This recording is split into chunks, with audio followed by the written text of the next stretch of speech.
My name is Jenny. As you can probably tell by the title of my YouTube page, this is Diary of a Divorced Mom. I was told maybe about a year ago that I needed to blog, and I took the advice of the person, but I was like, blogging is just so blah. Like, who wants to sit there and just read? Some people like to listen, or rather vlogging. A lot of people vlog now. So I was like, you know what? I'll do it, but I'm gonna vlog instead. I think it would be more interesting. So here I am. This is the start of my vlogs. And then I thought for a long time, like, okay, I want to start at the beginning. So this is it. This is the beginning. It's going to be probably long, just a fair warning. There is a lot of backstory, that is very pertinent to understand where I've come from and, my personal journey through this. So I'm gonna just start at the beginning. So Jack and I had met when we were in 5th grade. I was in 5th grade, he was in 6th grade. And it was the closest thing to me at love at first sight that I had ever experienced, even to this day in my life. I had never experienced those feelings again. And to experience it at such a young age was kind of crazy. I've always been told, though, that I was an old soul. So it doesn't surprise people that I've had that experience. But we met in grade school, in 5th grade, 6th grade-ish, but we're the same age. And I don't know what it was, but I was completely captivated by him. I could see him across the hallway from my classroom, and I had confided into my best friend that I liked him. So I didn't think anything of it. You know, I went over to her house, and she had brothers, and she, in fact, had a twin brother who was the same age as us. And one day we were just kind of hanging out, and she's like, I'm going to do your makeup, and you got to look pretty, and this and that. And I'm like, okay. I was a tomboy. I really didn't care about hair and makeup then, like I obviously do now. It didn't faze me. So I was thinking in my head, like, okay, why is she doing my makeup? Why is this happening? And then I saw her brother outside the window talking to Jack. Yes. Little did I know that they were friends with him, because he lived like 3 houses down from where she lived. So I was like, oh my God, like my heart stopped. I was like a little kid in a candy store. I didn't know what to do. You know, it's your first crush, your first love, you know, all those feelings that you go through. So it kind of went from there. And we hung out that whole day, you know, did what kids did back then. We played outside and then he had to go home. And I looked at my best friend and I said, I'm going to marry him. And she just laughed and said, really? How do you know that? I'm like, I don't know. I just know. I just have that feeling. And little did we know how true that statement would be. But the journey to get there wasn't really easy. Our relationship started off as like a friendship thing at first. We hung out.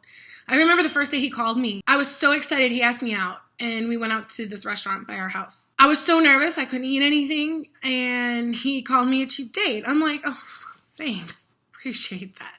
We ended up getting into a French fry fight and throwing food around and like essentially not getting kicked out of the restaurant, but you know, it was what it was. We had good fun and good memories and whatever. And we hung out like that every day.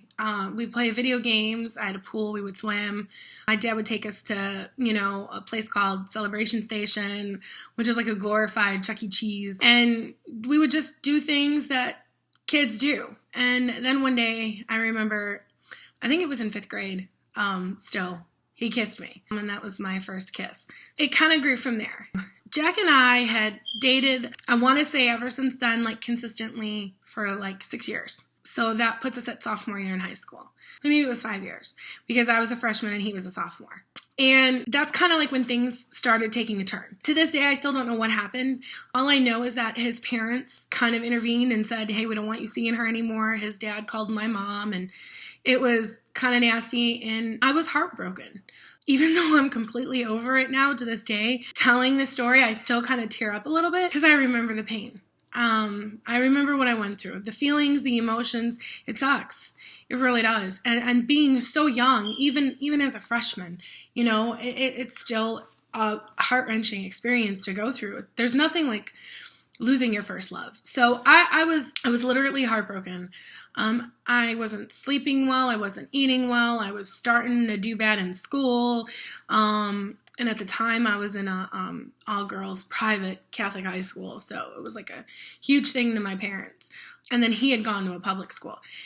So I was having such a hard time. My mom had come into my room and she's like, Jen, just write him a letter. Let him know your feelings. Let him know what you're going through. Maybe it has nothing to do with him. Maybe it's his parents. We don't know. Just tell him. And my mom had said to me, she goes, if you are meant to be together, fate will bring you back together. And those words really like sit in my head even to this day, because it's kind of crazy how everything has happened. But I took her advice. I wrote a letter and she drove me up to his high school because we went to 2 different high schools. I remember I put in the letter. I don't remember what I said in the letter, but I remember putting in there at the end, if we're meant to be, fate will bring us back together. I will love you always and forever, Jenny.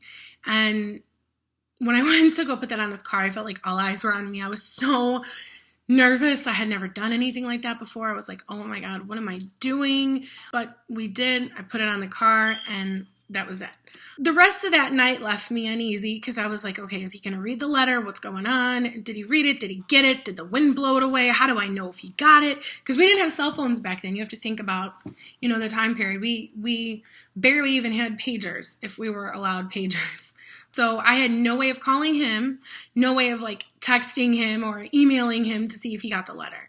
Because I don't even think he had AOL. I had AOL. So that whole night left me uneasy, and then there was a knock on my door. And I didn't think anything of it. I had friends that came over all the time, randomly unannounced. So I was like, okay, who was it this time? It was him. And I was stunned. He's like, I'm not supposed to be here right now. I lied to my parents. I said that I had show choir and I'm here. Basically, in a sense, he told me that he wants to be with me. His parents aren't going to keep us apart and we'll sneak around until we turn 18 and it'll be a Romeo and Juliet love story.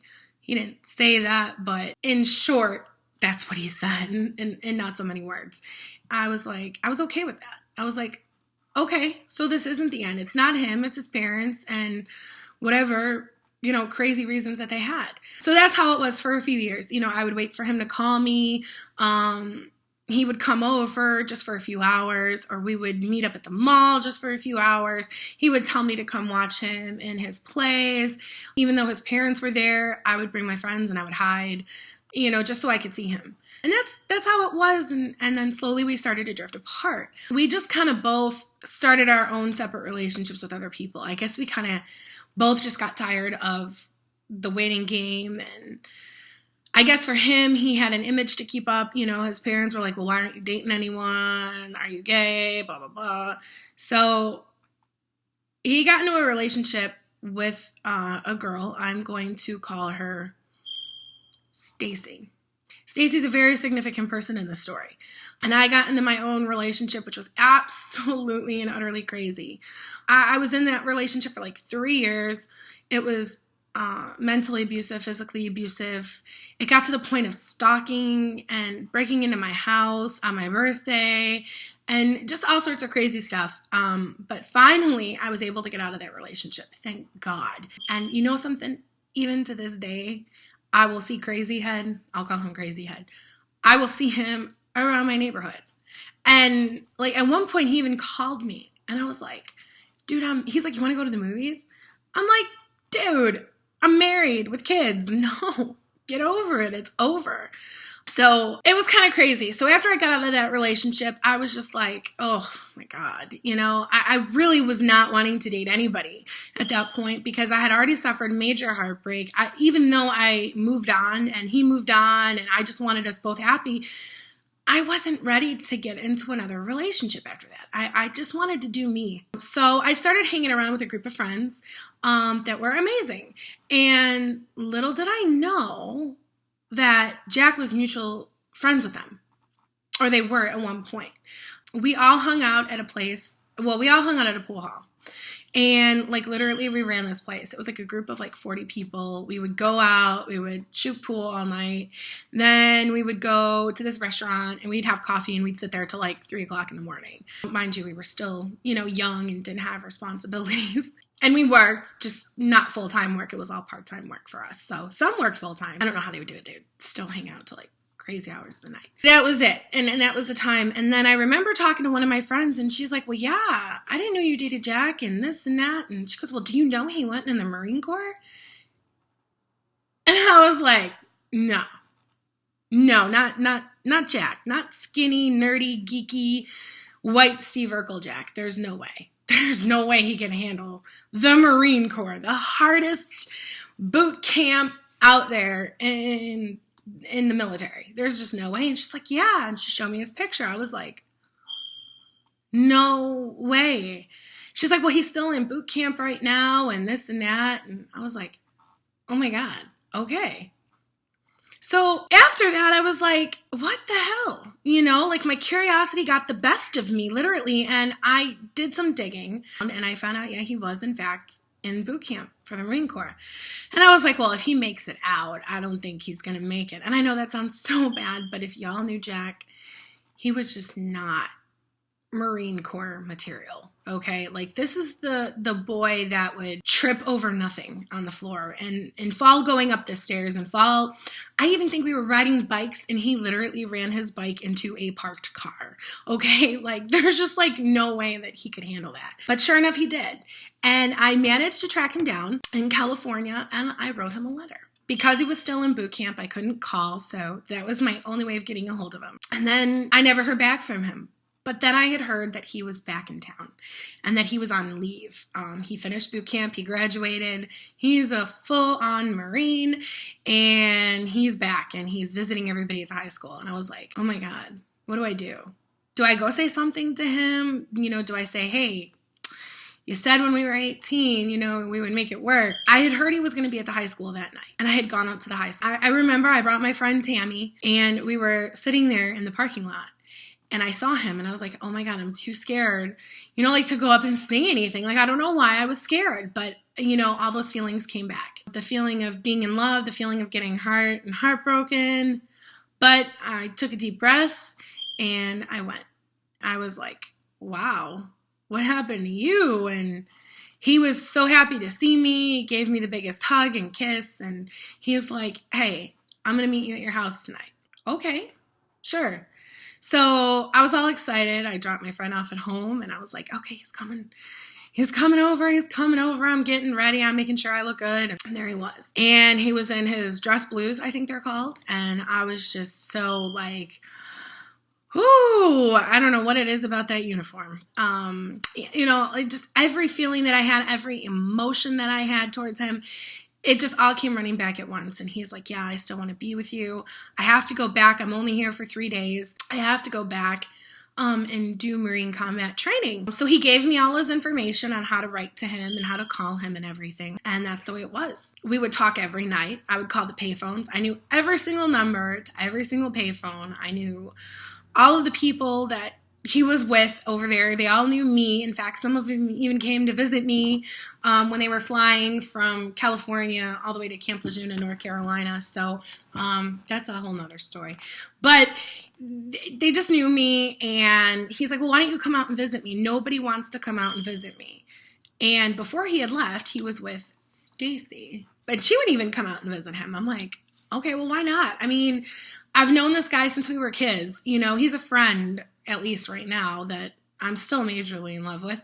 So yeah, let me go. So I scraped all my pennies together and I flew out to California to go see him. And it was great. We had a great time. We hung out. We saw different things. I've never been to California, so it was really cool to be in another side of the country. We did the Ghost and Graveyard tour, which is so much fun. And he said, this is it. This is our time. He's like, I'm not with my parents now. I'm on my own, and we're going to be together, and I just got to survive, the Marine Corps. Then he called me and he said that he tried to commit suicide. He had gotten hurt. They had put him in this rehab facility there because he had gotten hurt. He did something to his knee. And I was like, oh my God. He's like, they're supposed to send me home, then they're not sending me home, then they are sending me home, then they're not. So finally they discharged him and he had no way to get home. And I, of course, paid for him to come home. This was thankfully 2 weeks before 9/11. I'll never forget that, because when 9/11 happened, I was just like, oh my God, they would have kept him. They would not have let him leave. At least that's what I was told. At least that's what he told me, is that they wouldn't let him leave. They would have kept him because his knee was fine. It was just not 100%. I got him home. He stayed with me. He's like, I'm going to live with you because I can't go to my parents. And I said, okay. My parents said fine. They knew Jack very well. And he stayed for 2 weeks. And then Stacy magically appeared and he was gone. And I was like, seriously? Again, I have to go through this again. I was the only one that was there for you when you were in the Marine Corps, when you wanted to kill yourself and you had nobody. Your family wouldn't visit you. They only came out for graduation. They wouldn't visit him on the weekends because they got liberal on the weekends. She couldn't even come out and visit you. And you're, okay, fine. So I was so heartbroken. Yet again, I had put a lot out there. It was crazy. So it was like that for a while. I moved on. I met a great guy. He was literally offering me the world. Like, I remember I was driving in the truck with him. We'd gone to the movies and he's like, yeah, Vegas this and Vegas that. And I was like, oh, I've never been to Vegas. And all of a sudden his truck turns around and I'm like, where are we going? It's like the airport. I'm like, huh? And just like, he was that guy, the one that I think of all the time, like, what if I didn't let him go? While I was in that relationship, guess who decided to just make an appearance at my house? As usual, Jack. And I'm thinking to myself, okay, after what he did to me, does he really think that I'm just going to be there? And that I didn't move on? Because now at this time, we're like 18, 19 years old. We're at the point of now where we want a serious relationship. We're wanting to get to the point of settling down. We don't want to play those games anymore. At least that's where I was. So we got back together and I kind of blew that guy off and it was it. I told him though, I said, I had more balls this time. Can I say that? Of course I can say that. This is my channel. I had more balls at this time. I put my foot down and I said, look, I'm not doing these high school games anymore. I'm not going to be doing this back and forth anymore. This is it. I'm serious. Either you tell your parents that we want to be together because now you're 18, you're an adult, you have a job, you have money, you can move out, you don't have to live with your parents. Or that's it, we don't do anything. He's like, okay, I'll tell him, but you just got to let me work it into it. I said, okay, I'm game with that. I'm cool. So we dated. We'd hang out every day, literally every single day.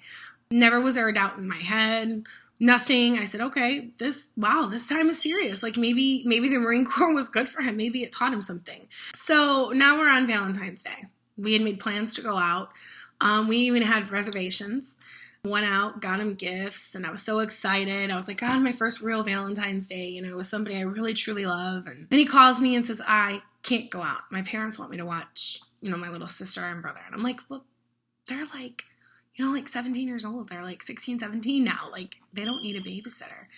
So I was just like, okay, whatever. Thanks. I'll see you later. And I hung up the phone. But you know what? Something did not sit right with me. I was like, no, there's something wrong with that.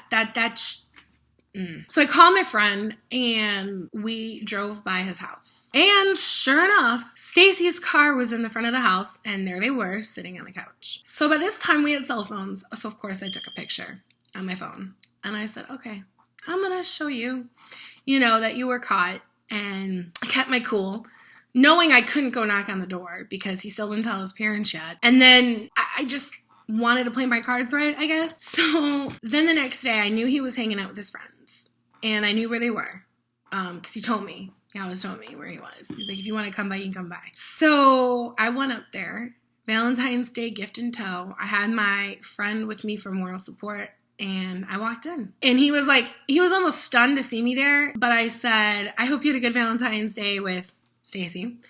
Thanks a lot. And I threw his gifts down and I walked out. And I remember when I was walking out, I was going through all sorts of different emotions, all different experiences. I was crying and I was just a mess. And then I could feel someone like running behind me. And sure enough, it was him.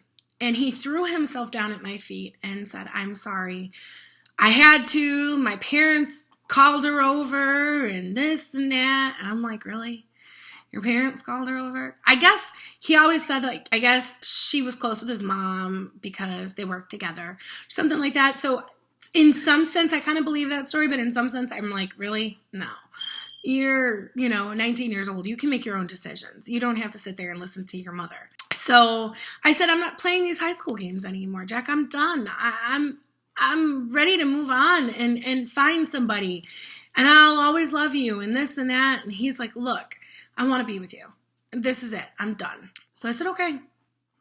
Fast forward a couple of months. Jack had promised me that he would tell his parents and that he would make it work. And I really don't remember the day that he told his parents, but I know he told his parents. And they were just kind of like, about it. They weren't accepting of it, but they weren't denying of it either. We dated for like about a year after that Valentine's Day.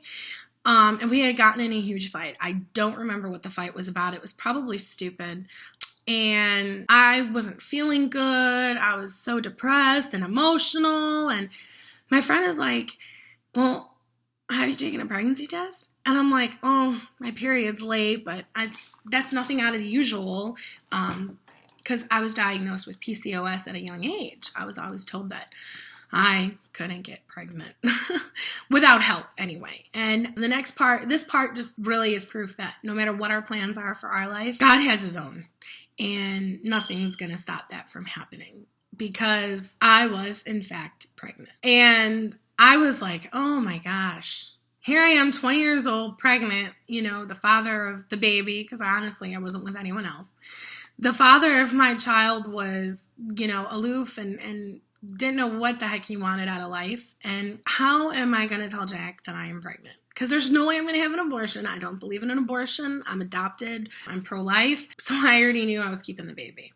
So because he was mad at me, I had to track him down somehow. And I found him at the mall. And he was getting into his car and he was yelling at me. And I said, well, I'm just here to tell you that I'm pregnant. And figure it out yourself. And I got in the car and I drove off. And I remember looking in the rearview mirror. And his face was white as a ghost. Like, he was just like... And I didn't live far from the mall. It took me about 5 minutes to get home. And about 15 minutes later, there's a knock at the door.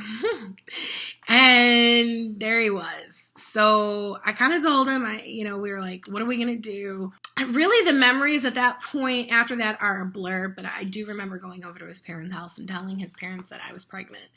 That was the most nerve-wracking experience. One of the most nerve-wracking experiences I have gone through. Because I was scared of his dad.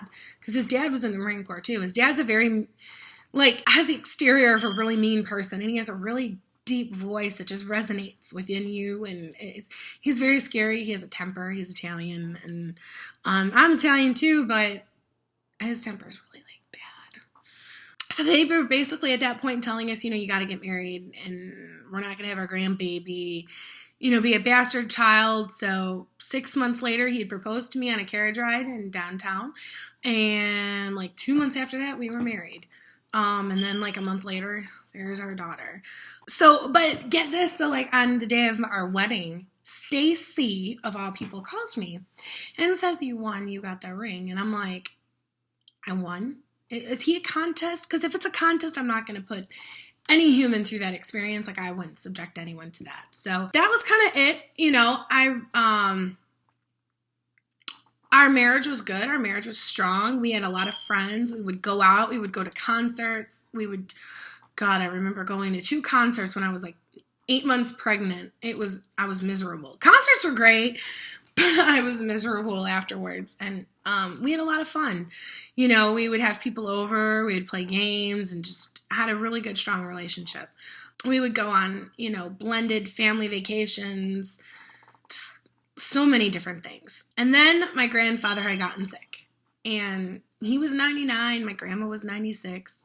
One was blind. The other was deaf. It was just kind of bad. And my grandma couldn't do it by herself. So because I was a medical assistant previously, I said, you know what, let me go over and help. And I was a nursing student at the time.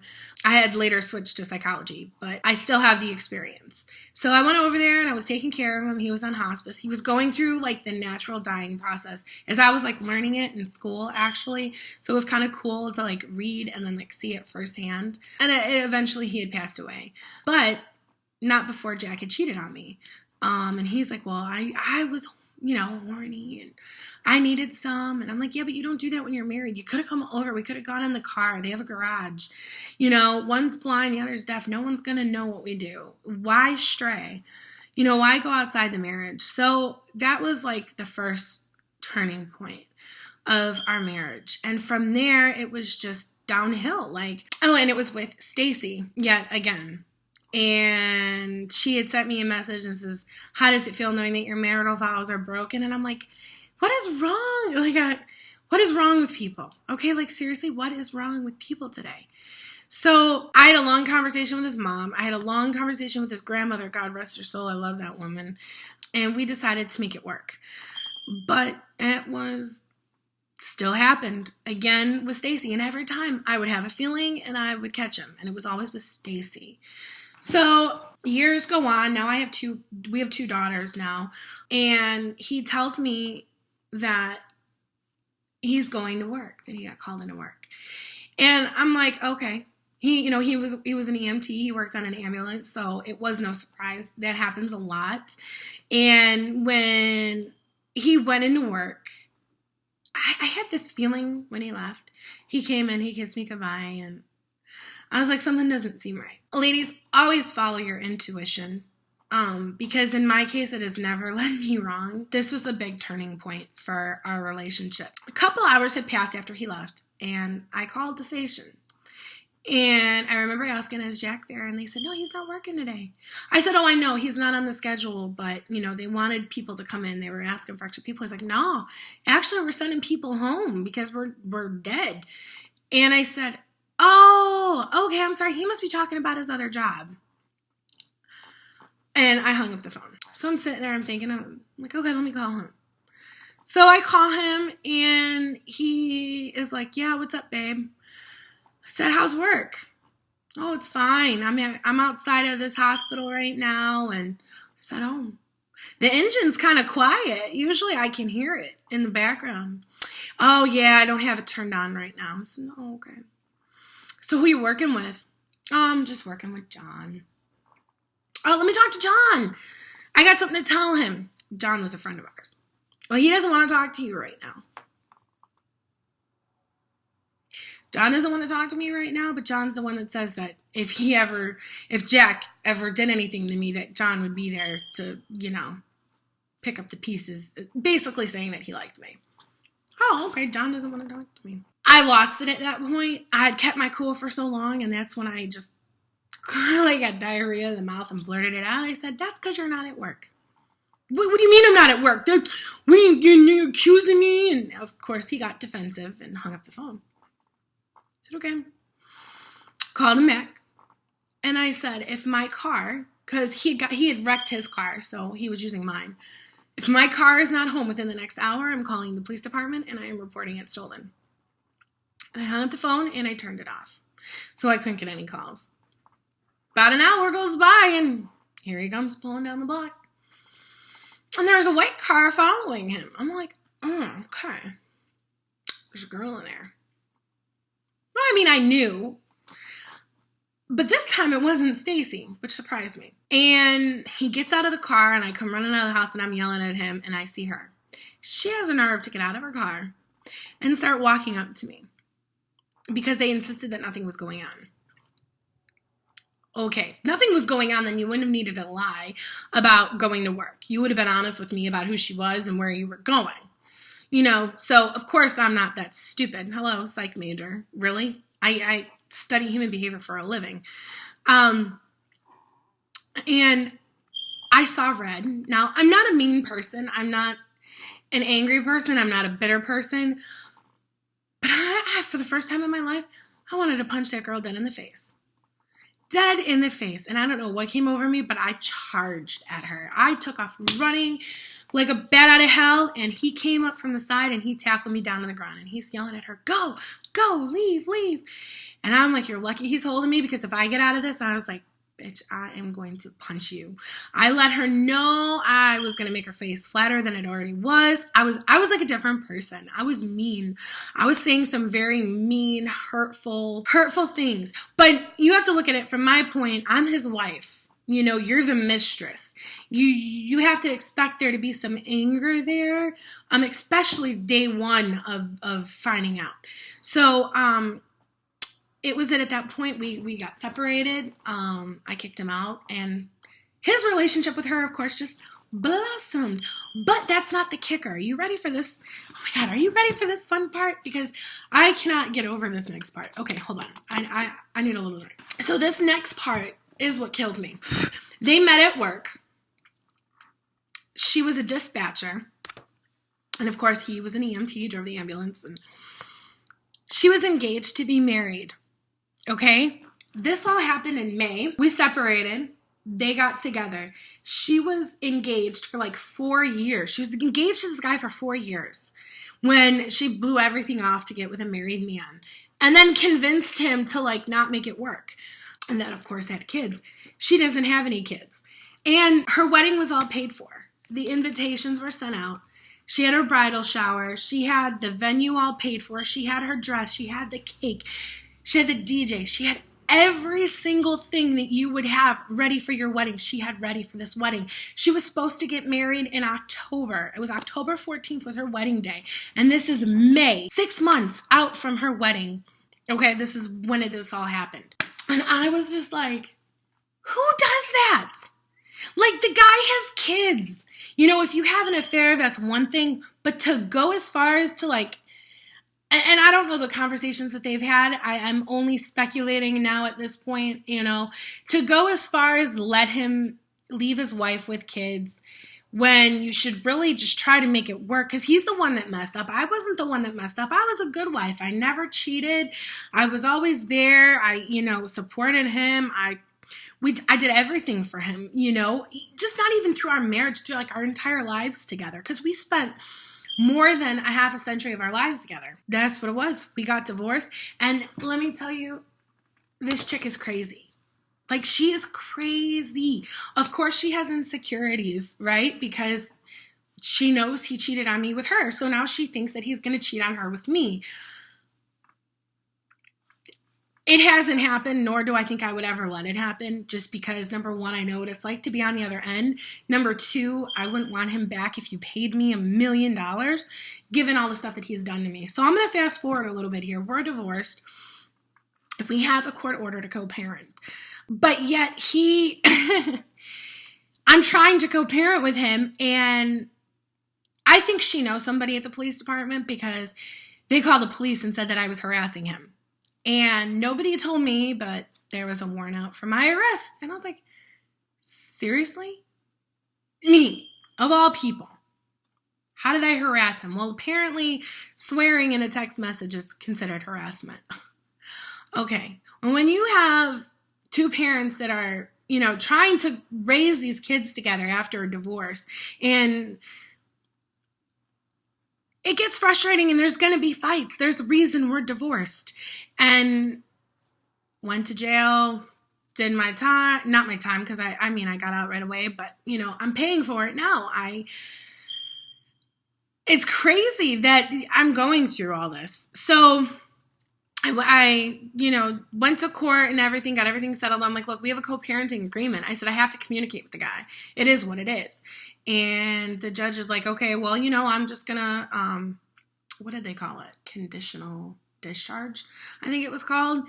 And he's like, I'm just gonna, do 30 hours of community service, pay your fines, which are like $600, which as a single mother, who has that, and go on with it. And it won't be on your record. And I'm like, okay, good. I'm a social worker. I work in this, field where you got to have a clean background, but the bitch does it again. And now it's more expensive. But this time I'm not I pled guilty to swearing in a text message because it is what it was. I did swear, and I explained my situation. I said, I'm trying to co-parent with a man who refuses to co-parent, and I live in another state.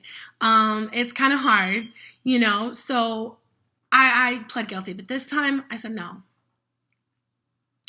I'm not pleading guilty this time. I am going to fight it, and that's kind of where we are currently, going to trial. I think the trial is in January. So,